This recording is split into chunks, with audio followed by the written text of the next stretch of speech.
जो राज्यसभा का चुनाव हुआ, पार्टी को बड़ा अफसोस है कि हमने एक बहुत सीट थी जो हमारी मानी जा रही थी पक्की, वो खोई। किन कारणों से खोई है वो सबको मालूम है और उनकी चर्चा भी हुई है। और इसके बाद आज हमने सबसे चीफ मिनिस्टर से भी, पीसीसी प्रेसिडेंट से भी, सारे विधायकों से भी अलग अलग बात करी है और एक सहमति बनी है सब में जो छोटे मोटे मतभेद थे वो दूर किए गए हैं, इन्होंने आपस में दूर कर लिए हैं और ये फैसला किया है आगे से एक होकर लोकसभा का चुनाव लड़ेंगे और पार्टी को यहां से जिता के भेजेंगे। इन बातों के साथ साथ ये भी हुआ है कि कोऑर्डिनेशन कमेटी बनाई जाएगी 6 मेंबरों की। उसमें PCC president, chief minister, deputy chief minister व अन्य मेंबरों को जो है दिल्ली से जो अनाउंस किया जाएगा। ये आज फैसला हुआ है, हमने यहाँ पर इस बात का लिए फैसला किया। मुख्य तौर पे यही बातें। कोऑर्डिनेशन कमेटी में कौन कौन होगा सर? कोऑर्डिनेशन कमेटी में chief minister, PCC president, deputy chief minister, 3 अन्य और मेंबर होंगे। आला कमान से वो दिल्ली से अनाउंस कर देंगे। They will only give the PCC president and will give the names. They will give from the organization side. वो देंगे कोई They will give the names. They have already given the names, but I don't want to disclose here. We will announce from the Delhi. इनका काम क्या क्या रहेगा sir? जो coordination committee ऐसा है, इनका काम रहेगा आपस में सहमति बनाना, कोऑर्डिनेशन करना। और ये भी फैसला हुआ है कि भाई कोई भी विधायक और ये अपना पीसीसी या जो हमारे पदाधिकारी हैं पीसीसी के, कोई भी पार्टी के बारे में अंदरूनी बात के लिए या सरकार के बारे में कोई प्रेस में नहीं जाएंगे। This is bad news for you will not get any news. और भारतीय जनता पार्टी ने जिस प्रकार के तंत्र का प्रयोग किया वो सबके सामने है। हिमाचल की संस्कृति में इस प्रकार पहले कभी नहीं देखा गया। और दूसरी बात कि सरकार का सेशन चल रहा था और जब सरकार का सेशन चल रहा था तो हमारा बजट फाइनेंशियल में पास होना था। उस समय मेरे सामने एक न्यूज आई जिसका कि मैं खंडन खुद नहीं करना चाहता, मुझे पता भी नहीं था, मैं तो ऊपर अपने चैम्बर में बैठा हुआ था, कि मुख्यमंत्री जी ने इस्तीफा दे दिया। अब पता नहीं कहां से ये न्यूज आई। अगर मेरे को इस्तीफा देने के लिए बोला होता तो फिर हाईकमांड का कोई लीडर बोलता तब तो बात थी, पर वो न्यूज चली, फिर मैंने उसका खंडन किया।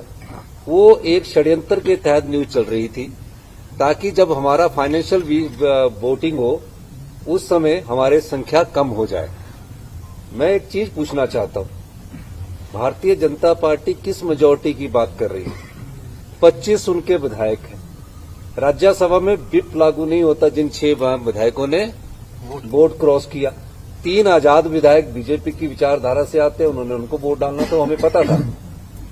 और जब हमारी वोटिंग हुई, पूरा हल्ला किया उन्होंने।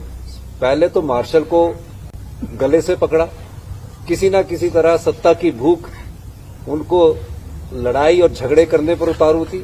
सीआरपीएफ आई, हरियाणा पुलिस आई, उनके हेलीकॉप्टर पूरे दिन यहां मंडराते रहे। अब विधानसभा का गेट तोड़ा उन्होंने। और उसके बाद देखिए, हमने सिर्फ 15 विधायक को निष्कासित किया जो उनका मिसबिहेवियर था, मार्शल के साथ उन्होंने बदतमीजी की।